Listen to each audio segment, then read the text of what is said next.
Morning. We are learning Mishnah Bava Kamma, Perik Vav, Chapter 6, Mishnah Hey, Mishnah 5. Okay. Continuing with the halachas, with the laws regarding the mazik, the damager of Eish, fire. Okay. Hamadlik esagodish. If someone lit a pile of someone's grain, that's a little translation. But what it means here is you lit a fire in your own domain and the fire spread.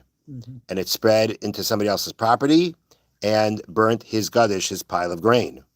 Vayuboy kalim, and there were utensils that were hidden inside the grain. Utensils, things were inside the grain. Vidalku, and they burned together with the grain. Rabbi Yehuda Oimer, Rabbi Yehuda says, Yishalom asher b'seichai, you pay for that which is inside. The Chachamim say, Einai mishalem elagadish shalchit and shal sa'irim. The Chachamim say all you pay is for a pile of wheat, if it was wheat, or a pile of barley, if it was barley. Now, there's a question here as to whether what we call in tamen be'esh, something that was hidden and something that got burned, does the Torah obligate you for that or not? And that question, whether you're obligated or not, is going to be a question, or machlekes here in the Mishnah, whether you had what was in the pile of grain were things that would normally be left in a pile of grain, like some kind of harvesting vessel, utensil, or something like that. Or if a guy leaves his wallet in there, decided to hide his wallet in the pile of grain. Either way, according to Rabbi Yehuda, the halacha is you pay for what's in it. And according to the Chachamim, you do not pay. According to the Chachamim, tamen be'esh, something when you're dealing with the mazik, with the damager of fire, and it destroys something that was hidden, the Torah says you are exempt from that. Now, what the point that one has to bear in mind is the following. And that is, okay, so the Torah says that you don't have to pay for, the thing that's hidden. However, he must pay as though the space taken up by the utensils was filled with grain. If the grain is wheat, he pays the value of that volume of wheat. If it's barley, he adds the value of that volume of barley. Meaning there was a certain space, right, within that pile that was not barley or wheat or grain, whatever it was, because the utensil used up the space. So the Torah says you're not going to pay for the utensil, but you have to look at that space as if it was filled with that grain that it was inside of. And you add that to how much you have to pay. Okay? Now, Now, we have to bear in mind that this part of the Mishnah, where we have this argument with Rabbi Yehuda and the Chachamim, is very specific to a case where you lit the fire in your domain, the fire spread, you're responsible for that spread, it spread into somebody else's domain, burnt a pile, and something was hidden in there. Because when we get to the end of the Mishnah, things will be a little bit different. Now, the Mishnah continues like this, and the Mishnah is continuing now about a halacha about things that got burned together with a stack of grain. The next halacha has nothing to do with hidden, nothing to do with anything hidden, but it has to do with a situation of where a stack of grain was burned together with something else. Haya gedi kafasloi ve'evet samachloi. If, let's say, there was a goat that was tied to the stack of grain, okay, ve'evet samachloi, and a slave, meaning a Gentile slave, an Evet Kanaini, was next to the pile of grain. The pile of grain caught fire, and the Nisrav Imai, and both the goat, and the Evet that were close to it got burned with it. Okay? Now, what's the halacha? The halacha is chayiv. You are liable. You have to pay. Now, in order to get a little bit more background here, we have to know the following. I'll read to you here from the notes. If someone deliberately kills a Canaanite slave, he's liable to the death penalty. Same way if you kill a regular Jew, you're liable to death penalty. You kill an Evet Kanaini, a Gentile slave, you get a death penalty. In this case, however, the damager is neither put to death or even required to pay the owner for the loss of his slave. Since the slave was not tied to the stack and he could have run away, he's considered to have brought his own death upon himself. Meaning, Why didn't you run away? You just stood there. He was trapped. It doesn't say that. It just wasn't tied. It just he was next to it. So because he wasn't trapped, he could have gotten away, and he didn't get away. He did it himself. Mm-hmm. And as they say here, the same law, Eretz Yisrael says, the same law applies where the victim is a free man. The Mishnah speaks of a slave because the slave is likely to be found in a grain field. But the point is that there's no responsibility for what your fire did because this person could have gotten away.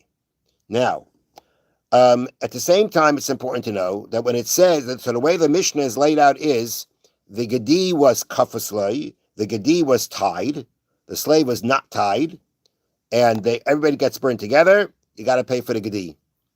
And let's say the Gedi wasn't tied. Would we say the Gedi should have run away? Sure. No, we don't say that.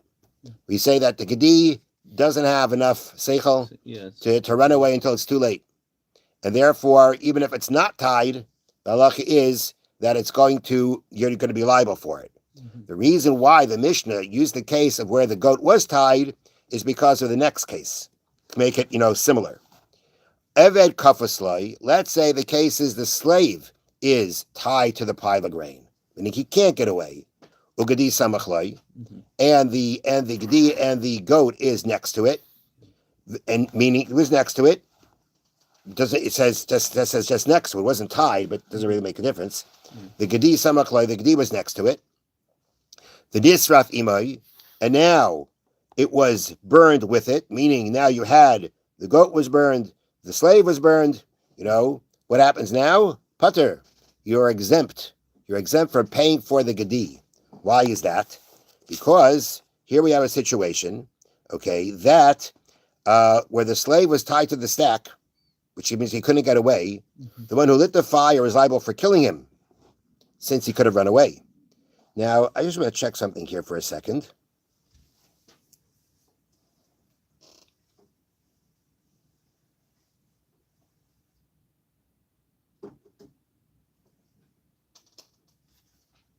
Okay. I don't know if I saw that. Someone see this here, but I'm going to assume in this case where we're talking about burning the stack, this is talking about that you lit the stack directly. I don't think when you light a fire in your domain and the fire spreads to the stack, and that would what? To the stack? To the stack where the slave is tied up to. Yeah. I don't know if that kind of case you'd be liable for killing a Nebuchadnezzar. I don't know. But it doesn't really make a difference because whatever the exact case is going to be where we say that when the Eved was tied to it and he got burned to death with the fire together with the goat, we say the goat is putter. You're putter for paying for the goat. Why? Because since you are chayav misa, you're liable to death penalty because you killed the Nebuchadnezzar. So what happens together at the same time as killing, like if you kill the Eved Kanani and in the same act, basically you damage something, like you cause the gedi, the goat, to die, you're not going to pay because we have a rule called kimle b'derabimine. In a situation where you are having a greater punishment together with a smaller punishment, in this case you've got the death together with the payment. The halacha is that the fact that you're going to be liable for death is actually going to exempt you from the monetary payment. So therefore, in the case where the Eved was tied to the stack, so he couldn't get away. You can't say he brought it on himself. He couldn't get away, so you killed him. You're considered now chayav misa. You're liable to death penalty for killing him. What happens together at the same time, which is the damage of the gedi of the goat, which is a monetary damage, you're going to be exempt from that because of the fact that we have this rule that you can't be subject to both the death penalty and the monetary obligation at the same time. Then the Mishnah continues. Umaydim chachamim Rabbi Yehuda b'madlik as habira. The chachamim agreed with Rabbi Yehuda in a situation where you light a person's bira. That means you lit up a person's large house. Now this means you lit it. You set it afire. We're not talking about here where you lit it in your domain and it spread. You lit the house. There, the Chachamim agreed to Rabbi Yehuda, shemishalim kamasha b'seicha, that you pay for everything that's inside. Shchein derech b'nei adam la'niach bebatim because it is the way of people to leave things in houses. And therefore, anything in the house you will be liable for. Now, the point here is that, again, here this is not the mazik of Eish. It is not the situation you lit a fire in your domain, the fire spread. You directly lit it. That's not Eish. That's called Adam Hamazik. That's called the person is damaging. That's a direct damage done by a person. Okay? In that situation, if it's not Eish, then the exemption that we spoke about before about Tamin, about something being hidden, that the Chachamim say you're not liable for that, doesn't apply. That's an exemption that was given by the mazik of Eish, but not by Adam HaMazik. Adam HaMazik is liable. Okay? But what's important to know is that Rabbi Yehuda says that in this case, you're going to pay for everything in the house because people leave things in a house. What about a situation where you went and you burnt something and what was inside was something that was not meant to be there? Like in a situation, going back to the case of a stack of grain and somebody left their wallet in there. That's not where typically wallets are put. In that situation, even though you went and directly damaged it, being that it is not expected that there should be a wallet in there, that is therefore considered something that was beyond you, and you're not liable for that. Something that shouldn't be there, something that was not expected to be there, is not something that even if you directly damage it, you're going to be liable for. If it's something that people put inside, then you're liable for that. You're expected to know that there are other things in there, and that's your responsibility for what you did. But if what was put in there was something unexpected, then you're not liable for that. That's why the Mishnah says the Chachamim will agree to Rabbi Yehuda. Will you directly light up a house? Anything in the house you pay for, because in a house people leave everything.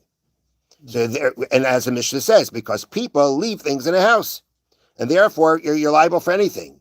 But in a situation where you burn something indirectly, and there was something in there that was not expected, if it's expected to be there, like in the case of the stack, they left some kind of tools there and it got damaged, you're going to be liable for that.